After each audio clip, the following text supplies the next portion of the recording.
everyone. My name is Shahab. I'm the software engineering manager at the National Film and Sound Archive, and super excited about talking about GenAI and MongoDB Atlas and how we're using it to unlock our collection. Now, this charming building that is the NFSA is Australia's National Audiovisual Cultural Institution. The charming building has quite a bit of a history. It was the Australian Institute of Anatomy in 1931. Then in 1984, it became the NFSA and got listed as Commonwealth Heritage in 2001. Because it has a history in anatomy, a lot of the dissection halls and lecture theaters and morgues have been repurposed to beautiful cinemas, libraries, and exhibition halls. We also have a very cool website where we feature all kinds of historical artifacts that we've collected over the years. Just in the last year, we've collected 61,000 items that amount to about 1 petabyte of data, and we're growing at about 1 petabyte a year. We have 8 petabytes so far in our collection. Now, NFSA really has 3 main objectives. We collect, we preserve, and we share. When it comes to collection, NFSA is paying attention to all the cultural signals on the Australian cultural landscape. So things like news, documentaries, movies, films, VR content, social media posts. We have specialized staff and systems that grab all this material and preserve it. So if it's digital, it goes onto a LTO tape in a data center that we own. If it's physical, can't be digitized, it lives in a warehouse for long-term preservation. And all the information about what this item is and where it's put goes into a relational metadata database. From there, again, we have humans and systems that extract all this material and share it through our various outbound channels, like our corporate website, our collection search website. We have partnerships with universities and researchers, and so on. Now, the content that we collect is quite diverse. If you think about Mad Max Fury Road, that's just one sequel. It's not just the film that we're collecting the soundtrack, we're collecting the props from the films, we're collecting all sorts of things. So we have this data model that allows us to make sense of all that. So in case of Mad Max Fury Road, the film is the main item. So we call it the title version, and everything else, like the photos and all that, it's separate from that. So everything gets cataloged under the main title, which is the main work of art, and then at the bottom we have information about where that item is. It's something called the FRBR model in the archiving universe. So title is your overarching category of what is it that you've collected. Version is a more specific version of that, and media is where that item is. Now all of that is literally put into relational database. So this is a very simplified view of the database. So you have a titles table, you have a versions table, and a media table, and there's like a one-to-many relationship between these. So it's a hierarchical data model. And then you have these other tables that expand on these tables, like genres and credits. Now this is at the heart of what we've used to search our collection against, so all this metadata. We used to have a collection search website, built in 2012, really old. As soon as I saw that it was best viewed in IE6, we decided that rebuild it as soon as possible. So we started looking for the fastest way to build a full text search website. We looked at a few vendors and landed on MongoDB Atlas. So the main things with full text search was obviously the full text search. We needed the ability to have facets, relevance-based search results, and pagination. So that's what we were aiming for. We wanted to get there as quickly as possible. So MongoDB Atlas allowed us to do that because the database is fully managed, easy to deploy and auto-scale. It has a mature developer experience, search, transaction analytics all in one platform, and it's also easy on the bank. And with a small team like ours, we don't have time to manage infrastructure. We just want to build applications. So it's really easy. Once you've signed up, you set yourself an organization, a project in that organization, and then database clusters in that. So you go, set up your database cluster, point it to AWS or the cloud platform of your choice, set up your region, and deploy. While that's happening, you can set up your users, your network access rules, and connect to it with your favorite SDK. We also can load some sample data into the database to start exploring, so you can then go browse your collection and look at the data, which looks suspiciously like JSON. Now, it's a good moment to understand the key differences between relational and document style of data. In the SQL land, you have a table, which is a MongoDB collection. A row in SQL is a document in MongoDB. And a column is a field in that document. Similarly, if you want to model one-to-many relationships, if it's a one-dimensional data structure, it can just become an array of strings or an array of integers. If you have a more multi-dimensional data structure with multiple columns, they can become nested structures within the same document. So they're called embedded documents. And you can keep nesting as you like. So a quick comparison on what's something you would do in SQL that you would do in MongoDB. So let's say we want to select titles that are of genre action. You would select from the titles, join it on genres, and then filter out by genre of action. In MongoDB, what you have is aggregation pipelines. And every aggregation pipeline has several stages. Now, a join is not necessary here because genres is already in the titles collection document. So you just do a match for genre of action, and project is kind of like select in SQL. So you're saying, I don't want the ID, just give me the title. A more involved SQL example, because it's a hierarchical data structure, sometimes you have to perform several layers of joins to get what you need. In MongoDB, what you have to do is to just find the document that you want and start unwinding the nested structures. It's kind of like a Russian doll, and get to the bit that you need. So if you want all credits for versions in the horror genre, you would match for genre of horror, then you would unwind your versions underneath, and then the credits underneath versions. Now, thinking in aggregation can be tricky for newcomers. I find this animation quite cool. So you can think of your data as shapes of different colors and sizes. So you break it all up, then you bring it all together in a way that's suitable for your business use case.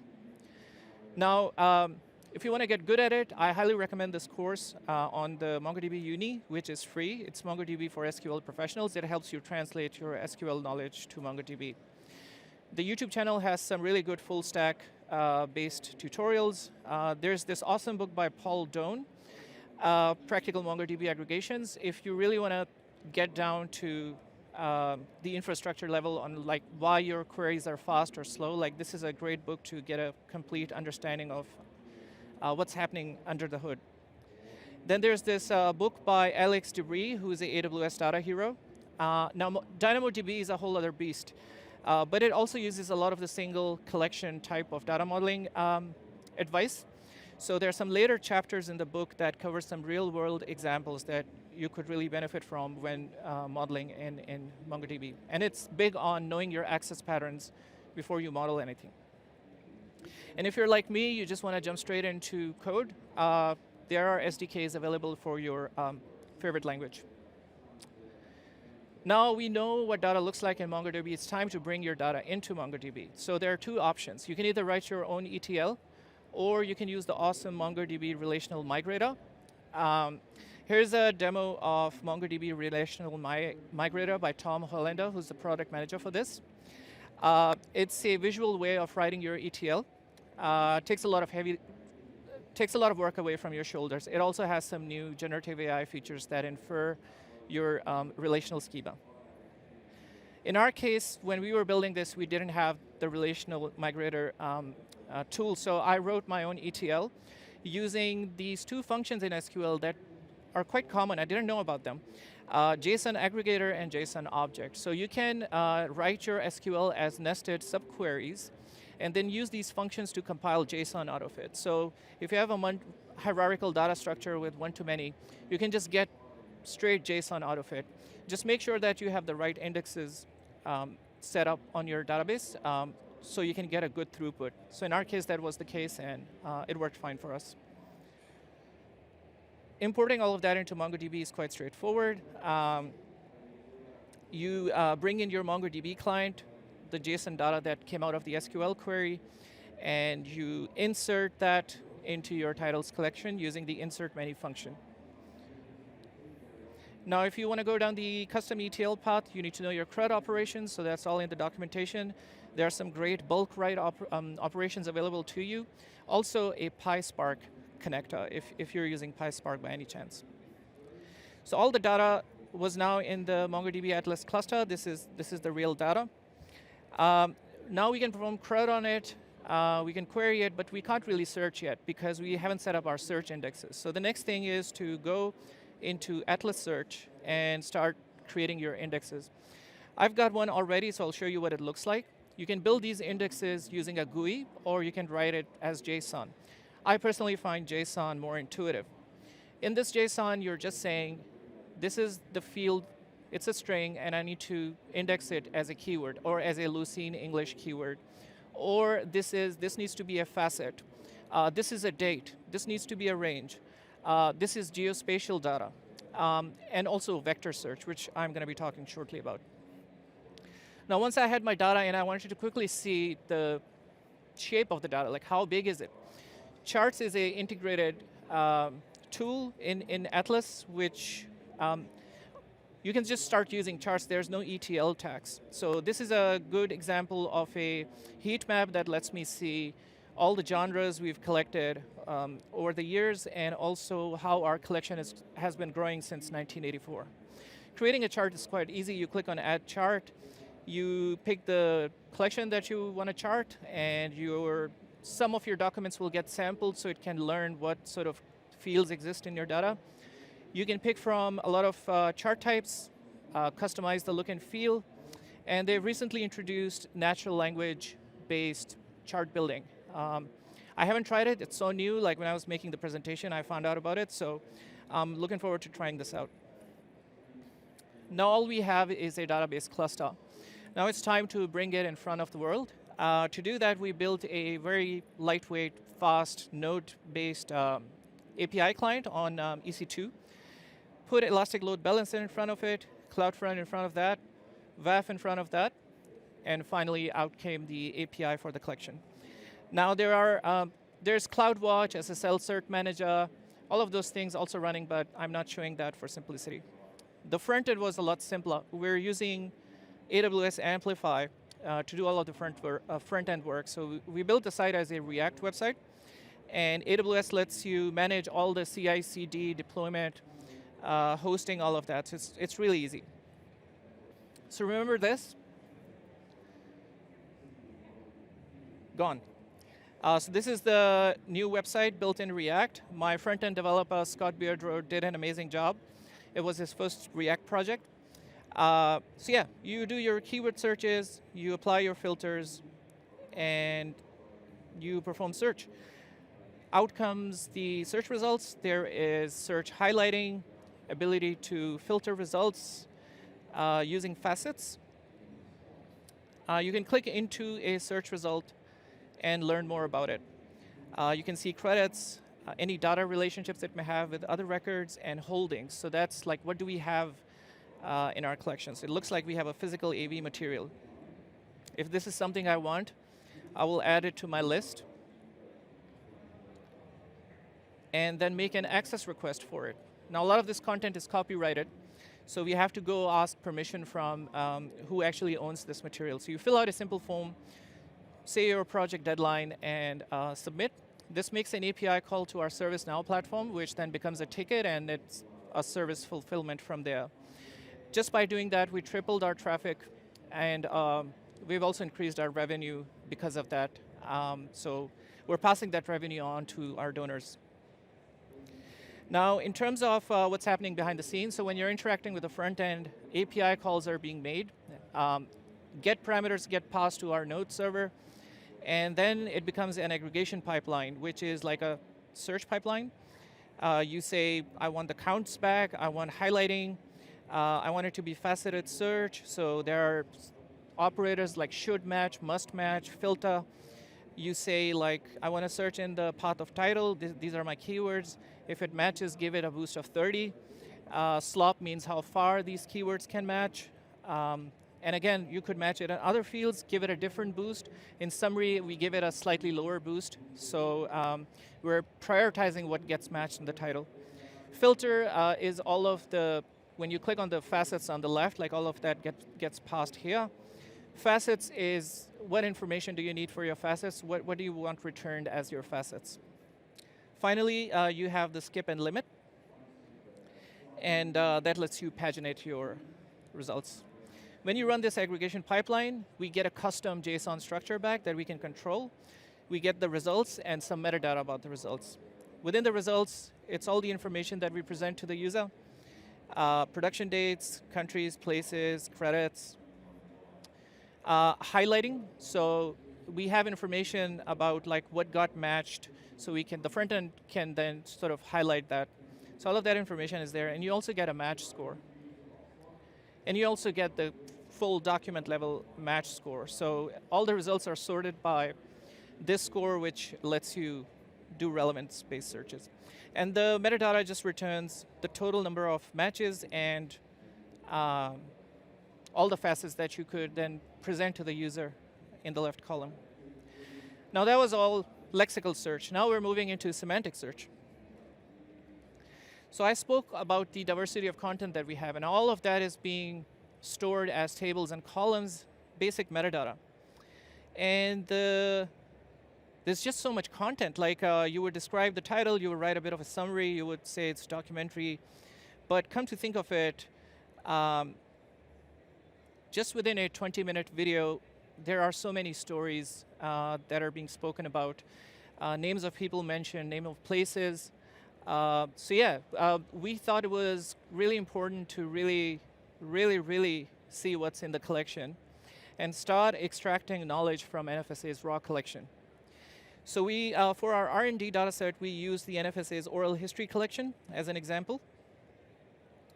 The oral history contains about 6,000 contemporary interviews with key professionals and emerging artists in the Australian audiovisual industry. These interviews can be sometimes very long, 6 to 8 hours long.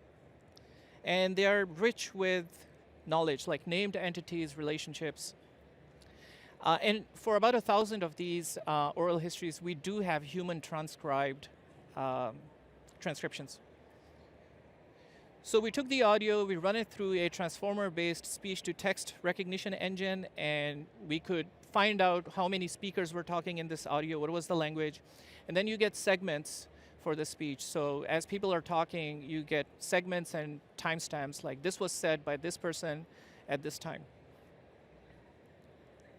Now because we had the 1,000 oral histories already transcribed, we were able to measure the accuracy. And it was averaging around 91.2%. I guess I'll talk about the, what are we doing about this, because it doesn't pick up on a lot of the Australian specific vernacular. Now let's say we have all these files, transcription files. How do we search for knowledge? If we went down the lexical search path, you would do something like Newcastle earthquake and get some nice results back. But what if your question was, what was the Richter scale of the Newcastle earthquake? Well, that doesn't work. So here comes the vector search. Now, you must have heard a lot about vectors. Well, what is a vector? So imagine if you have a three-dimensional space. You can have a point in that three-dimensional space. That point can be described by 3 numbers. But you could also describe the location of this point by drawing an arrow from the origin of this space to the point. This is called the magnitude of this vector. Similarly, the angle that it makes in this 3D space with the axis is called the direction of this vector. Similarly, you might have another vector, and A and B vectors would then have a similarity distance. So here's the formula that you can use to calculate this angle. It's called cosine similarity. The smaller the angle, the more similar these vectors are. So if you have another vector C, in this case, A is more closer to B than A is to C, because the angle with the C is just too big. Now, how can we use this concept to store information? What if you could take raw text, and represent it in this vector space with its semantic meaning? That's where embedding models come in. So embedding models let you feed in raw text, and they create, based on the semantic meaning of what you're feeding it, it starts placing these chunks as vectors in the 3D space. So after a while, what you'll see is you'll have clusters of knowledge coming out, like a cluster about cats, a cluster about reading, a cluster about soccer. Now your question is no different. When you ask a question, you're embedding it into the vector space. So when you say, why are cats so weird? That gets embedded somewhere in that vector space. And from there, it's just a matter of finding out the closest points, closest vectors, and that becomes the context for your question answering application. Where can you find these embedding models? You can find them on Amazon Bedrock. You can find them on Hugging Face. Hugging Face has a leaderboard where they've ranked all these embedding models. Pay attention to how they are benchmarking these. Some of these models work really well in healthcare. Some of these work really well in finance. Some of them are general purpose, which what we use because our collection has music, art, literature, science, so we go with the generalized models. Another thing mentioning here is when you're trying out different models, you could use LangChain for that, so you can abstract away all of the internals of embedding models and just use LangChain, so you can quickly swap out models. So here's how you can create a vector embedding using GPT-4All. You bring in the embedding model, you take a piece of string that you need a vector for, and you get the vector for it. In this case, it's a 768-dimensional vector. So what we saw was 3 dimensions. In practice, they can have hundreds and thousands of dimensions. And there are also limits on what the chunk size can be. How much text can you embed per vector? And there's best practice around how you should do that. And it will be specific to your use case. In our case, it was subtitles. So how do we chunk our text? If you just go the naive approach and every segment that came out of the speech recognition and make chunks out of that, sometimes you might have chunks that just don't have enough context in them. So when they become vectors, not very helpful. So you could use the windowing approach where you might just make your chunks a bit bigger to have more context. Well, that's not good as well because sometimes someone might be mid-sentence or there might be a but or a however coming in their speech. So I guess what you could do potentially is use something called stride. And what stride does is you take the last few bits of the previous chunk and place it in the beginning of the next chunk. Again, it's not perfect, but it can give you slightly better results. It's now time to bring these vectors into MongoDB Atlas, so I'm going to create a new collection for my subtitle embeddings. And I also need to create a vector index. It's a special type of index. So I go give my index a name and point it to the collection, which is going to host my vectors. And I define the dimensions as 768. I tell it that the similarity algorithm is cosine, and I go ahead and set up that index.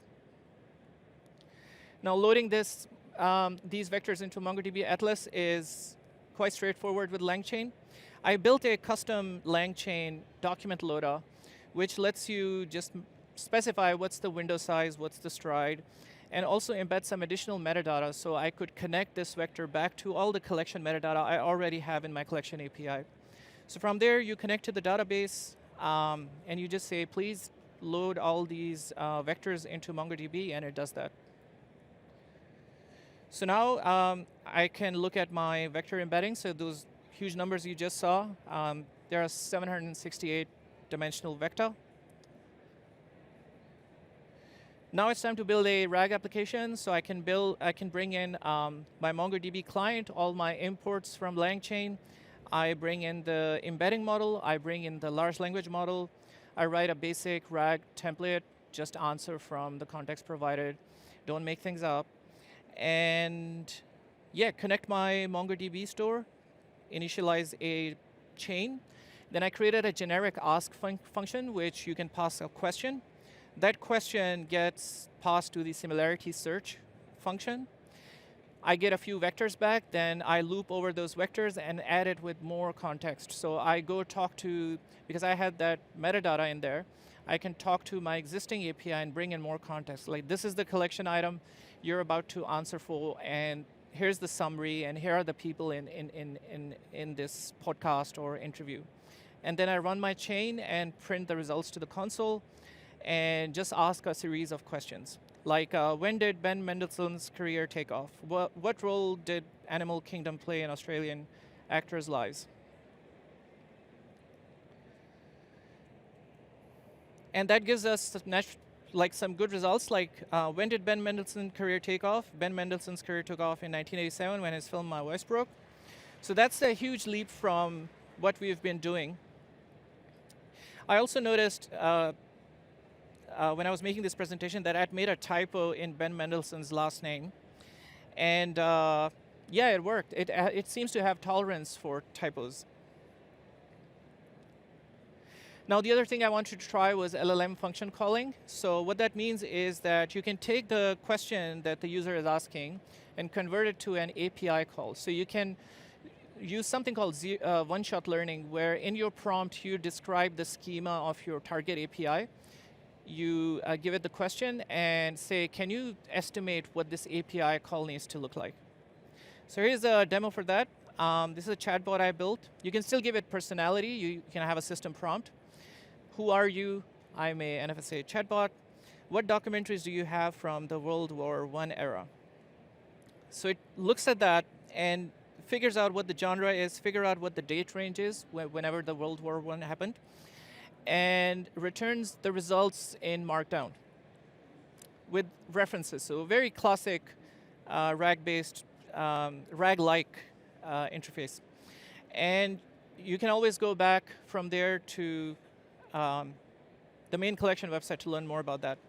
I also built the ability to look at what context was used to answer this, so I could have just looking under the hood why it's doing what it's doing, and also a meta for your context utilization. So whether you're about to exhaust your context. It's not perfect. Like I said, it doesn't get a lot of the Australian vernacular. So what we're doing is we're building a state-of-the-art Australian English-specific model. It's based on an open-source transformer-based foundation model. We're going to be crowdsourcing a lot of transcriptions, and we're going to use that data to fine-tune it. So we have partnerships with also our indigenous partners, because there are many languages that are at risk of being lost forever, and there is wisdom in those languages. And we're going to open source it. We're also working towards doing named entity recognition using Spacey and Gliner models. And we're also hoping to visualize all of that using MongoDB Atlas. So it lets you visualize your embeddings using this beautiful layout, so you can see what you don't know that you don't know.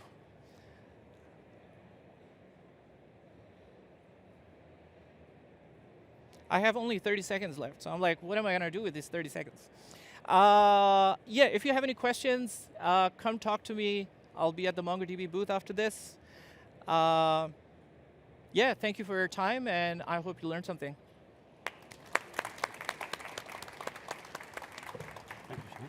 Thank you, Shahab. That was really, really interesting, and I loved how you took us to the whole journey of just starting where you were till where you now are.